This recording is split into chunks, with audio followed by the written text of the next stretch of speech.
That's it. Ito na guys, oh. Tingnan ninyo. Tikman natin. Sarap. Video ka lang siya. Nag-kiss siya sa ibabaw. Ito yung pinanghahandaan sa piyesta.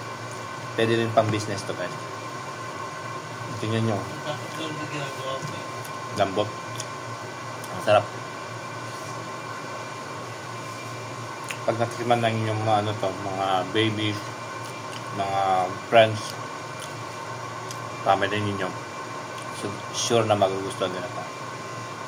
Ang sarap guys. Yan. Malambot siya. Ayun o.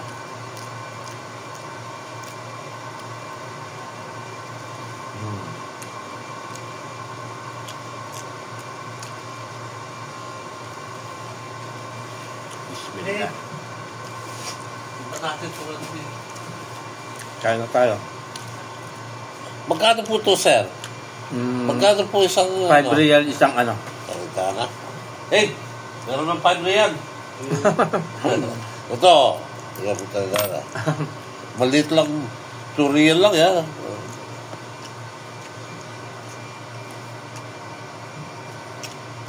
What do you think? What taste? Sarap. Hindi nga. Sarap. Ayan. Ayun na guys. Sarap. Lambot.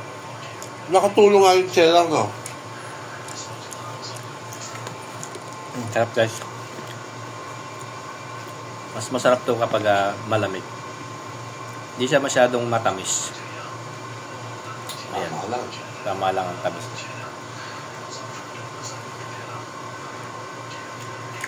Dami yan. Okay.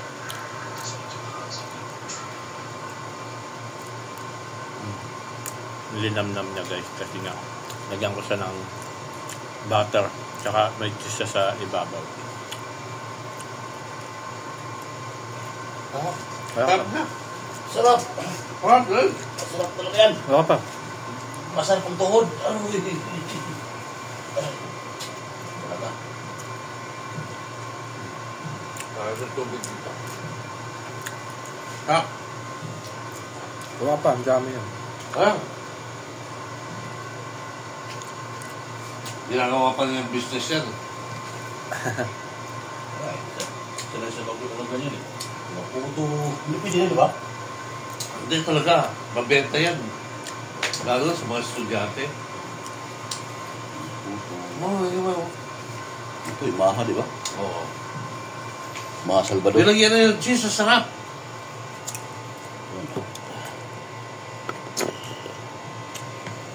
Ayan.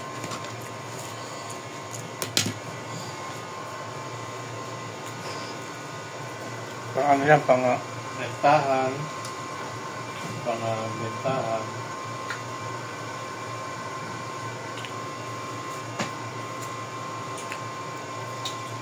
Ayun, dami guys. Yan yung aming merienda. Kasi bibili ka dun sa Kabayan. Ano lang, 3 piraso na kakalaga ng 10 real. Eh, dito gawa lang namin. Sawa ka po. Mantosawa. Diba, ting yan?